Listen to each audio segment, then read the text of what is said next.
Ashamaa harka fuunee kabajamtoota jaalatamtoota ilmaan Oromoo hundi keessan akkam nagaa keessanii kabajamtoota jaalatamtoota Fijii akka app yookaan Awwal Kadir app jalatti argamtan hundi keessan akkam naguma keessanii nageenyi kiyya kan kabajaa kan jaalalaa bakka isin jirtan hundatti isin haa ga'u isiniin jedha. Egaa Ramadaanni qixxeera darbeera akkam haala kamiin dabarsitan inshaallah khayriidha yaada kadhuftullee khayrii isiniif haa ta'u isiniin jedha. Egaa aappii gadhiisuu irraa immoo xiqqoo bubbulleerru har'a immoo itti deebina jechuudha. Egaa akka silkii keessan isin jalaan guunnee waan babbareedaadha maxaree kan isiniif gadhiisu jechuudha. Har'a immoo haala silkii keessan irraa wanna gubate tokko jechuudha. Footoo gubatee ittiin deebiftanii argattanuu isin agarsiisa jechuudha. Dursa YouTube chaanaal kiyya warra subscribe gootanii beeta safatti taatanii maatii itti taatanii jirtan guddaa galatoomaa isin jedha. Warri immoo haaraa dhuftan akka app ittiin yoo barreessanis kan maqaa haaraatti jira jechuudha. Akka app yoo ittiin barreessan kunoo nama amma kana dura jira. Kunoo haala kanaan seentan jechuudha. Yeroo isin saarchi gootan immoo jalqaba irratti dhufa jechuudha.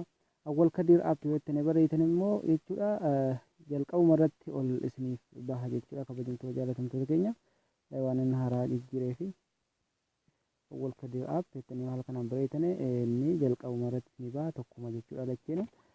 Maaliifuu maqaa immoo akka app kan jedhu kanatti jijjiireetiin jira jechuudha. Subscribe yeroo tokkoof akkana cuqaasaati mallattoo asirratti argamtu kana si'a tokko akkanatti cuqaasaa gara barnoota keenyaa irratti dabarfanna.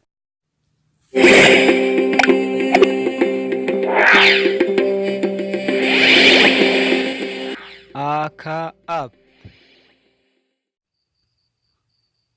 hayyee kabajamtoota jaalatamtoota keenya akkuma isiniin jedhe suuraa gubate jechuudha. Haala ittiin deebiftanii argattanuu suuraa gubate jechuun sobas takka gadhiisee hin beeku gara fuulduraattis takka hin gadhiisu. Wantanni erga kun jechuudha asumaan dursee isinitti hima. Guutummaan guutuutti waan isin erga durii gubdane deebisa osoo hin taane haga tokkorraa isiniif deebisa. Dhugaadhumaan dubbadha jechuudha. Guutummaan guutuutti waan isin gubdane guutuu deebisaa osoo hin taane haga tokko irraa isiniif deebisa suuraa tokko isiniin jira. Egaa hagana jennee waa'ee aappii kanaa aappiin kun kana recover deleted data kan jedhu kana jechuudha. Aappiin kun gosa baay'eedhaan kan jiru. Description YouTube kiyyaa jalan isiniif kaa'aa jechuudha. Liinkii aappii kanaa achirraatti kan isin buufattanu homaa rakkina tokko hin qabu. Egaa description YouTube warri hin beekne yoo akka carraa jiraate akka carraa jiraate viidiyoodhuma tokko irratti jechuudha. Viidiyoon haaraa gadhiisu sana jala hogga seentanii viidiyoon haaraa gadhiisu kunoo mallattoo asirratti argamtu kana ni argitan jedhee yaada. Hogga isin akkana tuqxan jala kanatti liinkii maqaasaa liinkii kana buufachuu aappii kana argachuuf liinkii cuqaasaa dheen isinii barreessa achiin argattan jechuudha. Kunoo mallattoo kana jechuudha. Egaa gara barnoota keenya irraatti dabarfannaan isiniin jedha. Egaa aappiin sun kana jechuudha. Dubbaa kaaneetitti deebina. Beeksisa baay'ata. Ishee kunoo haala kanaan itti kunoo mallattoon zubaalaa akka itti gatamuyyuu kunoo beeksisa akkanatti isinii baasa jechuudha. Nootiin geettaniituma seentanii achi booda start kan jedhu kana jira. Start kan jedhu kana cuqaastan jechuudha. Ammallee beeksisuma isin gaafata. Nootiin geettan beekumsa beeksisa adda addaa kana recover image, recover video, recover audio kan jedhu kana jira.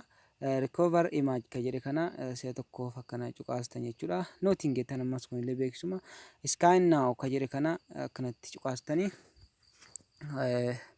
show pictures kan jedhe kana yeroo tokko amma sorry dudduubarratti deebine waan hin dubbifne jechuudha. Kunoo detect the image imaajii 101 piikcharii meegaabaaytii 564 kan qabu jechuudha. Sana asirratti baasuu deema.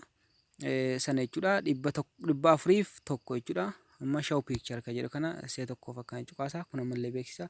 Kunoo haala kanaan jechuudha. Kunoo waan amma dura gube jechuudha. Kun hin jiru gaalaarii kiyya keessa hin jiru jechuudha.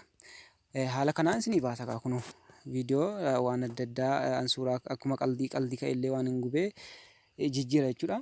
Fakkeenyaaf yoo deebifachuu barbaaddanis kunoo akkana isa tokko cuqaastanii sana booda gara kana diileet jedha. Gara kanatti immoo ristoorii jedha. Ristoorii kan jedhe kana rukunnama fakkeenyaaf waastaappiin kun hin jiru fakkeenyaaf dandhee yoo laalle jechuudha gaalaarii kiyya keessa. Ishii kunoo amma akkuma isin argitan jalqaba irratti waa'ee waastaappiin jiru jechuudha. waa'ee waastappii asirratti waastappiin sun hin jiru. Fakkeenyaaf waan hin duraan kaasee ka'ee gube jechuudha. Amma dhaqnee as deebisuudhaaf kun amma wanna sanatti seennee jirra jechuudha. Eshi nooting bakka maaranna start kayyetti kana cuqaasna nooting beeksisan isin gaatu kana nootingidha. Ima recover eshi isin agarsiiseera. Amma kana hundaa isin agarsiiseera amma dhufanutti. Eshi amma deeffachuudhaaf argitanii kaatan isin agarsiisufanii gaalaarii kiyya keessatti jechuudha. Kunoo amma si'a tokko kana cuqaastan waan deeffachuu barbaaddan. Asirratti diileettiidha. Asirratti restoorii kana rukuttan jechuudha. Kunoo dhaqee gaalaarii keessa isiniif deebisa jechuudha. Kunoo amma yoo gaalaariitti deebinee ilaalle kunoo waastappiin amma suuraan waastappii achii dhabamee ka'e asirra jira jechuudha. Kana fakkaataa itti gammaddan jedheen abdii guddaa qaba. Viidiyoo biraatiin hanga wal agarruutti.